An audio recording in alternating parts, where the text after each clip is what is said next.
और बुलेटिन की शुरुआत करेंगे इस वक्त की बड़ी खबर से कि 29 जून से अमरनाथ यात्रा शुरू होगी। 19 अगस्त तक ये यात्रा जारी रहेगी। 15 अप्रैल से एडवांस रजिस्ट्रेशन का आगाज होगा। श्री अमरनाथ जी श्राइन बोर्ड ने जानकारी देते हुए ये बताया कि 29 जून से अमरनाथ यात्रा शुरू होगी। 19 अगस्त तक ये यात्रा जारी रहेगी और 15 अप्रैल से एडवांस रजिस्ट्रेशन का आगाज शुरू हो जाएगा। तो श्राइन बोर्ड ने यह जानकारी देते हुए बताया कि 29 जून से अमरनाथ यात्रा शुरू होगी और 19 अगस्त तक ये जारी रहेगी। तो इस वक्त की बड़ी खबर आ रही है, आपको बता दें कि 29 जून से अमरनाथ यात्रा शुरू होगी और यह यात्रा 19 अगस्त तक जारी रहेगी।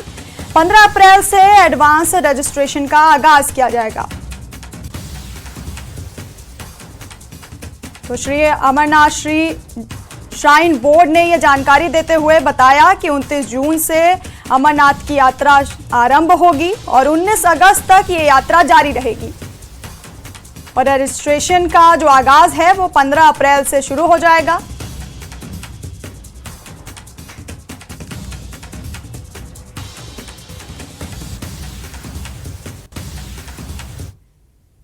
और लोकसभा चुनाव के लिए बीजेपी ने आज अपना घोषणा जारी कर दिया है। दिल्ली में पार्टी मुख्यालय में आयोजित एक बड़े कार्यक्रम में संकल्प पत्र को जारी किया गया। इस मौके पर पीएम मोदी, पार्टी अध्यक्ष जेपी नड्डा, गृह मंत्री अमित शाह, रक्षा मंत्री राजनाथ सिंह समेत पार्टी के आला नेता मौजूद रहे। मिशन 400 पार के लक्ष्य के साथ जारी इस संकल्प पत्र में युवाओं, किसानों और महिलाओं पर खासा फोकस किया गया। साथ साल 2047 तक विकसित भारत की मोदी गारंटी का मकसद रखा गया है। घोषणा पत्र में पूरे किए गए वादों का जिक्र किया गया। साथ ही पिछले 10 साल की उपलब्धियों को बताने के साथ आगे के रोड मैप को विस्तार से बताया गया है। और यह बीजेपी का मैनिफेस्टो सांस्कृतिक राष्ट्रवाद, समग्र विकास, विकसित भारत पर केंद्रित है। पीएम मोदी ने कहा कि वन नेशन वन इलेक्शन साकार होगा और समान नागरिक संहिता भी लागू करेंगे। उन्होंने कहा, चुनाव जीते तो सभी धर्म के लोगों के लिए एक कानून होगा। आदरणीय श्री नरेंद्र, हम वन नेशन वन इलेक्शन के विचार को भी साकार करने का संकल्प लेकर के आगे बढ़ेंगे। बीजेपी यूनिफॉर्म सिविल कोड को भी देश हित में उतना ही आवश्यक समझती है।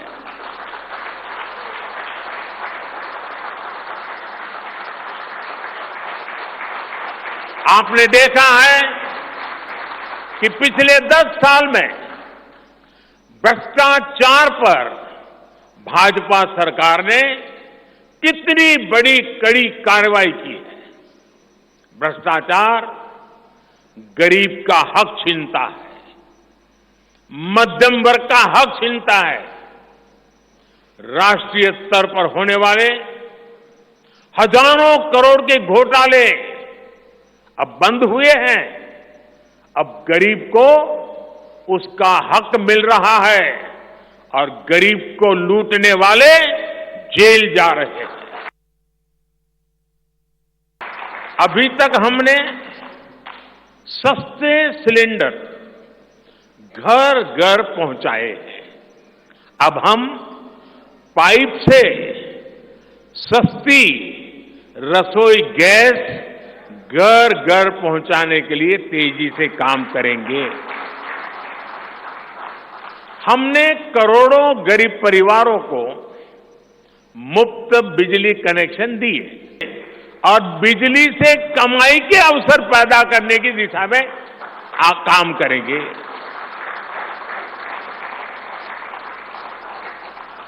पीएम सूर्य घर मुफ्त बिजली योजना हमने लागू की है। 1 करोड़ लोग इस पर रजिस्ट्री करा चुके हैं अब तक। भाजपा का संकल्प है कि इस योजना पर और तेजी से काम किया जाएगा। घर में बिजली तो मुफ्त होगी ही होगी, अतिरिक्त बिजली बेच करके कमाई भी होगी। साथ साथ आज जो उसको स्कूटर, कार के पेट्रोल डीजल का खर्चा होता है, अगर वो इलेक्ट्रिक व्हीकल करता है तो उससे उसकी चार्जिंग व्यवस्था भी उसको मुफ्त में अवेलेबल हो जाएगी। यानी उसका ट्रांसपोर्टेशन भी मुफ्ती की तरफ जाएगा। भाजपा ने गरीब कल्याण की कई योजनाओं के विस्तार का भी संकल्प किया है। मोदी की गारंटी है कि मुफ्त राशन की योजना आने वाले 5 साल तक जारी रहेगी। हम ये सुनिश्चित करेंगे कि गरीब के भोजन की थाली पोषण युक्त हो और उसके मन को संतोष देने वाली हो और एफोर्डेबल ही और सस्ती भी हो।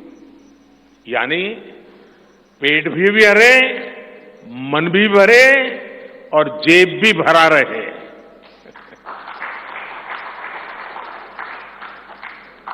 मोदी की गारंटी है कि जन औषधि केंद्रों पर 80% डिस्काउंट के साथ सस्ती दवाएं मिलती रहेगी।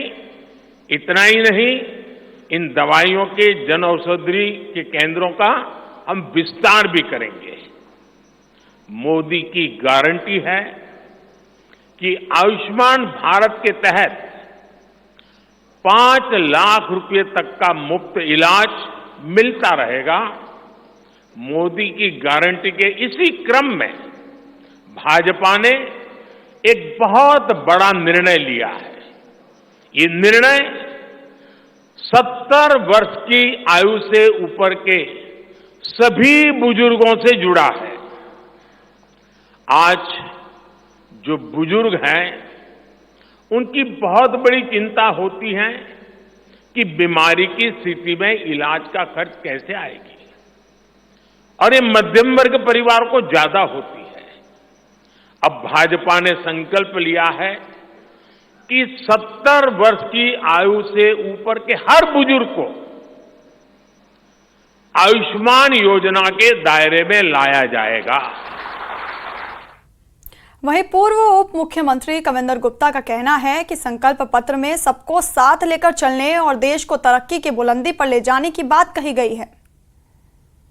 जब से हम जनसंघ के रूप में, प्रजा परिषद के रूप में या भारतीय जनता पार्टी के रूप में काम कर रहे हैं, हमने आज तक अपने घोषणा पत्र में, अपने संकल्प पत्र में जो कुछ कहा उसको करके दिखाया है। बहुत से ऐसे काम जो कभी कोई कल्पना भी नहीं करता था, उस पर भी भारतीय जनता पार्टी ने धारा 370 और राम मंदिर के निर्माण का काम किया है। एक विश्वास देश के आम जनमानस में बना है। भारतीय जनता पार्टी देश के 140 करोड़ आम जनमानस के विकास के लिए काम करती है, उनके जीवन स्तर को सुधारने का काम करती है। और आज बाबा साहब भीमराव अम्बेडकर जी की जयंती भी है। उसी दिन ये घोषणा पत्र का जारी होना ये साफ जाहिर करता है कि हम समाज के सभी वर्गों से, दलित, वंचित, शोषित, इस प्रकार के लोगों का विशेष ध्यान रखते हैं। पंडित दीनदयाल उपाध्याय जी की जो विचारधारा थी, जो अंत्योदय की बात कहती है कि कतार में खड़ा हुआ आखिरी व्यक्ति है, उसके कल्याण के लिए भारतीय जनता पार्टी काम करेगी। जम्मू कश्मीर में भी आप उसमें देखिए, आज वाल्मीकि समाज हो, गोरखा समाज हो, जाट समाज हो, गद्दा ब्राह्मण हो, एसटी समाज हो, गोरखा समाज हो, इसके अलावा वेस्ट पाकिस्तान रेफ्यूजीज हों, सभी को जो 70 साल से अधिकार नहीं मिले थे, भारतीय जनता पार्टी ने वो कर दिखाया। धारा 370 को हमने काम किया है। पत्थरबाजी, अलगाववाद, आतंकवाद, भ्रष्टाचार, इसमें समाप्ति में हम काफ़ी सफल हुए हैं। और अगली जो हमारी संकल्प है, विकसित भारत और आगे बढ़ता हुआ भारत, डेवलप्ड कंट्री, तो ये सब हमारे संकल्प पत्र के माध्यम से यहाँ नज़र आ रहे हैं। और बीजेपी नेता देवेंद्र राणा ने संकल्प पत्र पर कहा कि बीजेपी अपने वादों को पूरा करती है, कांग्रेस की तरह नहीं है कि मैनिफेस्टो बनाकर मिट्टी डाल दे। उन्होंने कहा कि मोदी ने भारत को विश्व गुरु बनाया है। आइए आपको सुनाते हैं उन्होंने क्या कहा। बीजेपी नेता देवेंद्र सिंह राणा हमारे साथ मौजूद हैं। आज संकल्प पत्र जो है आज लॉन्च किया गया है बीजेपी की तरफ से। उसमें बताया गया है कि जो मोदी की गारंटीज थी उसको मुकम्मल किया गया है। 370 की बात थी उसको हटा दिया गया है।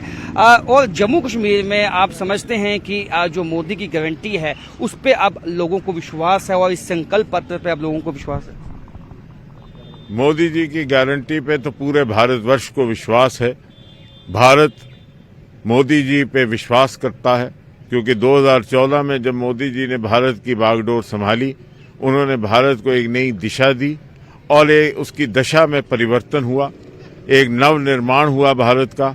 और आज भारत उनकी संकल्प और उनकी मेहनत की वजह से और उनकी निष्ठा की वजह से और उनके नेतृत्व की वजह से और जन कल्याण उनकी नीतियों की वजह से आज भारत जो है वो विश्व गुरु बनने की कगार पर खड़ा है। और आज अगले 3-5 बरस में जब भारत उनके नेतृत्व में दोबारा इस दुनिया के नक्शे पे सबसे मजबूत तरीन मुल्क बन के सामने आएगा। जो भाजपा का संकल्प पत्र है वो कोई आम मैनिफेस्टो नहीं है। अगर आप 2014 का मैनिफेस्टो देखें, 98% जो उसमें गारंटियां दी गई हैं या जो उसमें वादे किए गए हैं वो पूर्ण हुए हैं। और जो 2019 का संकल्प पत्र है उसमें जितनी गारंटियां दी गई हैं वो उसमें 95% जो हैं वो मुकम्मल हुई हैं। माननीय प्रधानमंत्री जी उधमपुर में आए थे और एक बहुत बड़े जन सैलाब को संबोधित करते हुए उन्होंने खुद कहा और उनके मुख से ये निकला कि ये अभी तक जो आपने जम्मू कश्मीर के लोगों ने देखा ये ट्रेलर है, अभी बाकी का होना बहुत कुछ बाकी है। और उनकी गारंटी जो है वो एक पक्की मोहर की गारंटी होती है। उनकी गारंटी जो है वो 100% गारंटी है। दुनिया उन पर विश्वास करती है। और आने वाले इंतखाबात में आप देखेंगे ये जो इलेक्शंस पार्लियामेंट की हो रही हैं कि बड़े बहुमत के साथ हमारे कैंडिडेट जो हैं जम्मू कश्मीर से जीतेंगे। और जो देश ने ये मन बनाया है कि अब की बार 400 पार, उसमें हमारी सीटों का भी पूरा योगदान होगा। बहुत बहुत शुक्रिया। तो इस दफा 400 से ज्यादा का जो आंकड़ा है सीटों का वो जो है मोदी की गारंटी के चलते वो मुकम्मल होगा, ये कहना है सीनियर बीजेपी नेता देवेंद्र सिंह राणा का। कैमरामैन साहिबा भट्ट के साथ राजेंद्र वेद, न्यूज़ 18 जम्मू। और रुकेंगे एक छोटे से ब्रेक के लिए, बने रहिए हमारे साथ।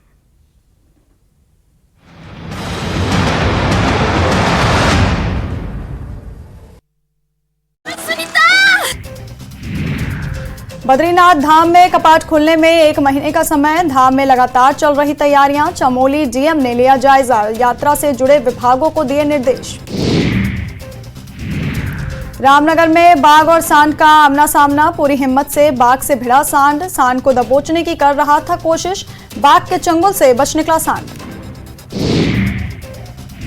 पौड़ी में बॉटलिंग प्लांट में 9000 पेटी शराब का मामला। शराब को आबकारी विभाग ने बताया वैध। प्लांट ने लाइसेंस रिन्यू नहीं कराया था। फिरोजाबाद में प्रेमी पर प्रेमिका को जलाने का आरोप। परिवार वालों की मदद से जलाने का आरोप। लड़की की हालत गंभीर, अस्पताल में भर्ती। ब्रेक के बाद स्वागत है आपका और खबरों पे आगे बढ़ेंगे। जम्मू कश्मीर कांग्रेस के मुख्य प्रवक्ता रविंद्र शर्मा ने लोकसभा चुनाव के लिए बीजेपी के संकल्प पत्र की आलोचना की है। उन्होंने कहा कि मैनिफेस्टो में जम्मू कश्मीर का कोई उल्लेख नहीं है। साथ ही उन्होंने बीजेपी के संकल्प पत्र को दिशाहीन बताया और कहा कि यह सिर्फ झूठ का पुलिंदा और जुमलाबाजी है। आइए आपको सुनाते हैं उन्होंने क्या कुछ कहा। बीजेपी ने आज अपना संकल्प पत्र यानी मैनिफेस्टो जारी किया है और कई बातों को उन्होंने कहा। उस मैनिफेस्टो में कहा गया है कि हमने धारा 370 को हटाया है और यहाँ पे विकास हुआ है। तब से बॉर्डर इंफ्रास्ट्रक्चर को डेवलप करने की बात है जो इंडो पाकिस्तान और इंडो चाइना के साथ लगती है बॉर्डर। इसी के साथ साथ यूसीसी जो कि यूनिफॉर्म सिविल कोड उसको दोबारा उसको यहाँ इम्प्लीमेंट करने की बात कही गई है पूरे देश में। मुद्रा योजना और बाकी चीज़ों पर को भी छुआ गया। बुलेट ट्रेन चलेंगी, फ्री राशन दिया जाएगा अगले 5 साल के लिए, मुद्रा लोन। लेकिन जम्मू कश्मीर में इलेक्शंस कब होंगे उस पर कोई बात नहीं होंगे या क्या यहाँ स्टेटहुड का जो दर्जा है, हालांकि प्राइम मिनिस्टर ने कहा लेकिन मैनिफेस्टो में इसकी बात नहीं है। इस पर बात करने के लिए मेरे साथ हैं रविंद्र शर्मा, जम्मू कश्मीर प्रदेश कांग्रेस के वाइस प्रेसिडेंट हैं, सीनियर वाइस प्रेसिडेंट हैं और चीफ स्पोक्स पर्सन। सर, किस तरह से इस मैनिफेस्टो को लेते हैं? अगर हम जम्मू कश्मीर की बात करें तो ये कहा गया कि धारा 370 को हटा दिया गया और यहाँ पे उग्रवाद, टेररिज्म उसको ख़त्म किया गया। सब झूठ का पलंदा है, जुमला है। 2014 में एक जुमला आया था, 19 में दूसरा जुमला आया, अब तीसरा जुमला आया है। सियासत स्टेटहुड को बहाल करने की बात नहीं कही गई। प्रधानमंत्री जी इलेक्शन रैली में आकर के कहते हैं जल्दी चुनाव भी होगा, दूर नहीं होगा, और इस तरह की बातें करते हैं। आप नमक छिड़कते हैं जख्मों पे। 5.5 साल से असेंबली भंग है, अफसरशाही के दौरान गरीब लोग छोड़े हुए हैं। आप स्टेट को रिस्टोर करने की बात नहीं कर रहे, आप इलेक्शन की बात नहीं करना चाहते, और आप कहते हैं हालात बड़े सामान्य। यहाँ अफसर शहीद हुए, टारगेटेड किलिंग्स हुई, माइनॉरिटी की हुई, कश्मीरी पंडित की हुई, हिंदुओं की हुई, मुसलमानों की भी हुई, जो बाहर से लोग आए उनकी भी हुई। और उसके बाद हालात जो है वो आप देश को बताते हैं। अगर हालात अच्छे होते तो चुनाव असेंबली का पहले हो जाता, पार्लियामेंट से क्यों नहीं 5.5 साल से हुआ। और राज्य का दर्जा जो है एक बहुत बड़ी बात है। हमारी ज़मीन और नौकरी के अधिकार जो है वो छिन गए। लद्दाख जो है वो इस वक्त बॉर्डर की मार्च कर रहा था, उसको 144 लगा करके आपने फेल किया। वो लोग मर व्रत पे हैं। लद्दाख को यूटी दे करके आपने देश को कहा कि हमने बात मान ली। वो स्टेटहुड मांगते हैं, असेंबली मांगते हैं, और आप उनको भी दे नहीं रहे अधिकार। जो अधिकार उनको स्टेट सब्जेक्ट बहाल किया वो जम्मू को नहीं दे रहे, जम्मू कश्मीर को नहीं दे रहे। इसलिए जम्मू कश्मीर के लोग नाराज़ हैं। दौड़े दौड़े बार 3 बार प्रधानमंत्री आए हैं 1 महीने के अंदर। अगर विकास किया होता, लोग खुश होते, तो फिर उनको बार बार आकर के वोटों के लिए भीख नहीं मांगनी पड़ती। इसलिए मैं ये कह दूं कि दोनों कैंडिडेट उनके हारेंगे और बड़ी शिकस्त होगी भारतीय जनता पार्टी को जम्मू रीजन के अंदर। कश्मीर का तो उनका है ही कुछ नहीं, वो तो छोड़ दीजिए। इंडिया अलायंस जीतेगा, कश्मीर भी और लद्दाख भी। ये बताइए, जो यूसीसी है, यूनिफॉर्म सिविल कोड, उसको लाने की बात, उसका क्या असर है? यूसीसी जिससे जो वो इनके सियासी मुद्दे थे, वो भी एक इनका कहीं पे निगाहें कहीं पे निशाना। इनकी हर चाल में यही होता है कि हिंदू मुस्लिम में आपस में बताओ, मेजॉरिटी की राजनीति करो। लेकिन आप लोग समझ गए हैं, ठीक है। और बड़े सारे लोग महंगाई, बेरोजगारी, इनके झूठे जुमले, ये वोट के लिए सिर्फ 22 लोगों के 15 लाख करोड़ रुपया इंडस्ट्रियलिस्ट के लिए ये सरकार है। ये आम गरीबों की सरकार थोड़ी है। किसान जो है 50,000 के लिए आत्महत्या करता है, मारा जाता है। बेरोजगार अगर लोन लेकर के वापस ना दे, उसकी कुर्की हो जाती है। और 15-16 लाख करोड़ रुपया जो है वो चंद परिवारों को माफ़ करते हैं। न्यूज़ 18 से बात करने के लिए शुक्रिया। रविंद्र शर्मा, कैमरामैन आशु के साथ समीर भट्ट, न्यूज़ 18 जम्मू। चुनाव आयोग ने आदर्श आचार संहिता का उल्लंघन करने पर DDC member Tral doctor Harbakhsh Singh को नोटिस जारी किया है। न्यूज़ 18 जेकेएलएच संवाददाता सैयद मंजूर से बात करते हुए डॉक्टर सिंह ने कहा कि ये राजनीतिक दलों की साजिश है और उन्होंने किसी भी आचार संहिता का उल्लंघन नहीं किया है। उन्होंने नोटिस का लिखित जवाब देने की बात कही है। वालों का काम होता है, कुछ लोग हैं ये मिस्चीवियस लोग हैं, कुछ 1-2 ठेकेदार हैं जो जिन्होंने काम बड़ा नाकारा किया गया है और गवर्नमेंट की तरफ से उनको खींचा गया है। उसमें सोशल ऑडिटिंग भी हो रही है, क्योंकि मैं त्राल में कोई भी नाकस काम होने नहीं दूंगा। कोई भी ठेकेदार, कोई भी काम जो है गवर्नमेंट का पैसा जाया होने नहीं दूंगा। और जब हमने इस पे कोशिश की कि हम ये देखें कि हमारे जो ठेकेदार भाई हैं ये अच्छी तरह से काम करते हैं नहीं करते हैं, तो उसमें कुछ लोगों ने ये बोताना बना के कि हमने कहीं कोई मीटिंग की है। हमने एक मीटिंग की थी, रिव्यू मीटिंग, जिसका हवाला दिया गया। हमने एक सरपंच साहब को बुलाया था, क्योंकि कईलील में हॉस्पिटल में कोई मसला था, पार्क बनाई रही थी, वहां एक हमसाये ने वो पार्क का काम रोका था। तो हमने वहां के एक सरपंच को बुलाया और उनको कहा कि आप इसमें एज ए मीडिएटर काम करके उनको समझाइए बुझाइए, ताकि जो गवर्नमेंट ने पैसा अलॉट किया है पार्क के लिए वो बन जाए। तो ये चलती रहती है सियासत में ये चीजें, कोई ऐसा मामला नहीं है। और मैं एक पढ़ा लिखा नौजवान हूँ, पढ़ा लिखा लीडर हूँ। मुझे ये पता है कि मॉडल कोड ऑफ कंडक्ट क्या होता है। तो हम मॉडल कोड ऑफ कंडक्ट की पूरी कदर करते हैं, इलेक्शन कमीशन की भी पूरी कदर करते हैं। और न्यूज़ 18 जेकेएलएच से बातचीत के दौरान बीजेपी जम्मू कश्मीर के अध्यक्ष रविंद्र रैना का कहना है कि डोडा उधमपुर कठुआ लोकसभा सीट पर तीसरी बार कमल खिलेगा। आज आपने डोडा का विजिट किया, क्या लगता है आपको इस बार तीसरी बार कमल का फूल डोडा उधमपुर? जबरदस्त लोगों के डोडा, किश्तवाड़, रामबन, यहाँ के खिलेनी, मरमत, यहाँ काश्तीगढ़, असर, ऐसा, भागवा, जोधपुर, इस सारे इलाके में जबरदस्त लहर है भारतीय जनता पार्टी की, जबरदस्त जीत होगी बीजेपी की। कांग्रेस की जमानतें जब्त होंगी, समानतें सब हिंदू मुसलमान सिख ईसाई सब एकजुट होकर जो डेवलपमेंट मोदी साहब ने की है इस डोडा किश्तवाड़ रामबन में, उसके लिए वोट देंगे। एक जमाना था जब कांग्रेस नेशनल कॉन्फ्रेंस की सरकारें थी, डोडा किश्तवाड़ रामबन का खस्ता हाल कांग्रेस और नेशनल कॉन्फ्रेंस ने किया। आज बीजेपी की हुकूमत है, जन्नत बनाया है डोडा किश्तवाड़ रामबन को यहाँ, और ये बीजेपी की देन है। अगर देखा जाए पीडीपी की मीडिया सलाहकार इल्तिजा मुफ्ती ने कहा कि मौजूदा सरकार ने जम्मू कश्मीर को जेल में बदल दिया है और लोगों को मौजूदा समस्याओं से निपटने के लिए बदलाव के लिए वोट करना चाहिए। इल्तिजा ने बीजेपी के घोषणा पत्र पर कुछ कहने से इनकार किया। इल्तिजा ने कहा कि जम्मू कश्मीर के लोगों को बहुत नुकसान हुआ है और लोगों की समस्याएं बढ़ी हैं।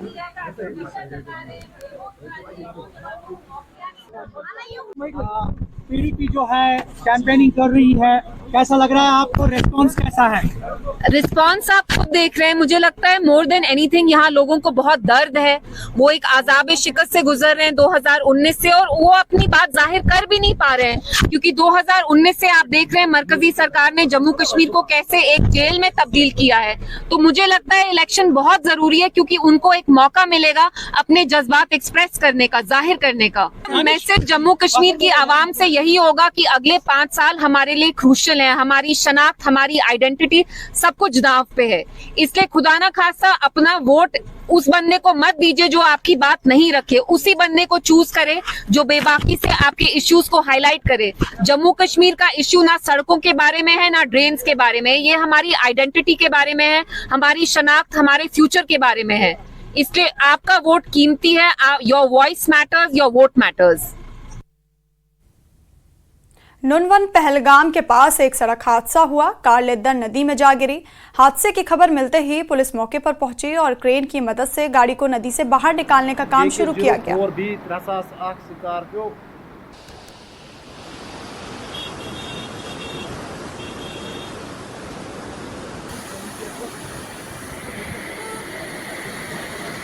लाइट अशी चालू होईल त्या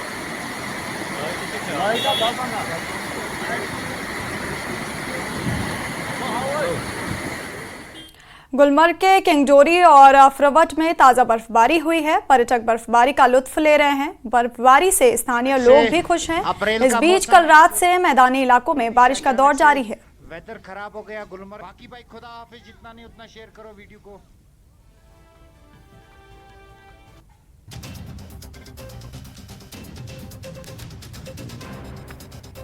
जम्मू कश्मीर के उपराज्यपाल मनोज सिन्हा ने नगरोटा के कोल कंजोली मंदिर का दौरा किया। उन्होंने श्री माता वैष्णो देवी जी प्राचीन मार्ग छड़ी यात्रा को हरी झंडी दिखाई।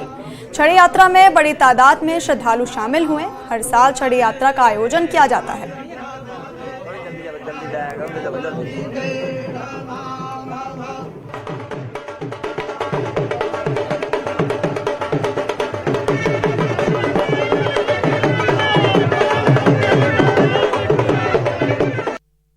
एलजी मनोज सिन्हा ने यहाँ फ्लैग ऑफ किया है इस छड़ी यात्रा को। इनसे जानेंगे आज एलजी मनोज सिन्हा साहब ने इसको यहाँ से फ्लैग ऑफ किया है। ये छड़ी हर साल जाती है और क्या मान्यता है इसकी? सबसे पहले तो मैं एलजी साहब का शुक्रिया करता हूँ अपनी पूरी संस्था की ओर से कि आज माता वैष्णो देवी का जो पुराना रूट है, जो NH44 बनने से पहले जो पैदल यात्रा यहाँ से जाती थी, उस रोड पे उन्होंने हरी झंडी देके इस कोल कंडोली से माँ ओली के लिए जो झांकी रवाना की है, उसके लिए हम उनका तहे दिल से पूरी संस्था और जहाँ के सब लोगों से और से हम उनका थैंक्स करते हैं। क्या कहेंगे? आज अखंड ज्योत भी लेकर जाएंगे हम। जय माता दी। सारे को पहले जय माता दी। ये वायमी हमारी छड़ी यात्रा है, वायमी छड़ी यात्रा है। पहले थोड़े लोकल लेवल पे निकालते थे गांव में, और अभी कोटगनोली से हमारी 8वीं छड़ी यात्रा है यहाँ से। और ये पुराना रूट 200 साल पुराना है, और यहाँ पे कम से कम काफ़ी चढ़ बढ़ के मतलब माता रानी के दरबार में हज़ारों के हिसाब से रास्तों में लंगर वगैरह प्रसाद दे देने के लिए जहाँ भी देवस्थान है, पुराने देवस्थान हैं, जहाँ सराई है, वहीं लंगर लगे होते हैं और होली माता जाके समाप्त होगी। कैमरामैन साहब भट्ट के साथ राजेंद्र बैद, न्यूज़ 18 जम्मू। बेगुंड त्राल में मोबाइल नेटवर्क नहीं है, जिसके खिलाफ स्थानीय लोगों ने मौन विरोध किया। स्थानीय लोगों ने कहा कि ये क्षेत्र अवंतीपुरा से कुछ किलोमीटर की दूरी पर है, लेकिन मोबाइल नेटवर्क की कमी के कारण उन्हें परेशानियों का सामना करना पड़ रहा है। उन्होंने क्षेत्र में मोबाइल टावर लगाने की मांग की है।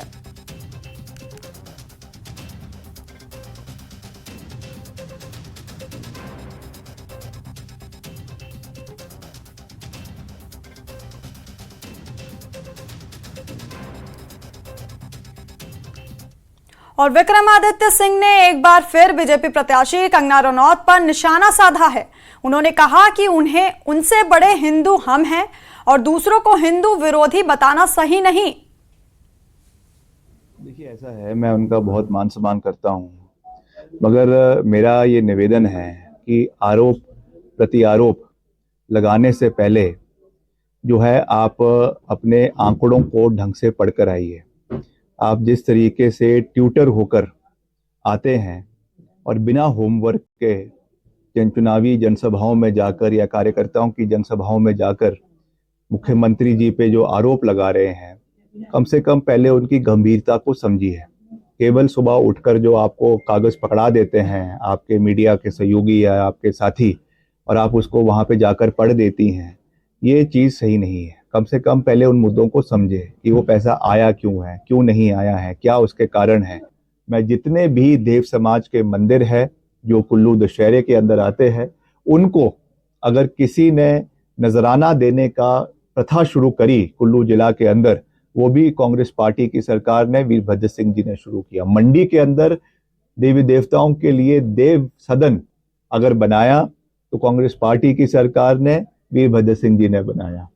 कुल्लू के अंदर अगर देव सदन का निर्माण हुआ, आज इतना बड़ा भवन कुल्लू के अंदर बनकर तैयार हुआ है, वो भी कांग्रेस पार्टी की वजह से और वीरभद्र सिंह जी की वजह से बनकर तैयार हुआ है। इसलिए मैं ये कह देना चाहता हूं कि ये हिंदुत्व का पाठ और ये हिंदू विरोधी होने की बातें, इससे भारतीय जनता पार्टी की और उनकी प्रत्याशी की दाल जो है वो यहाँ पर गलने वाली नहीं है।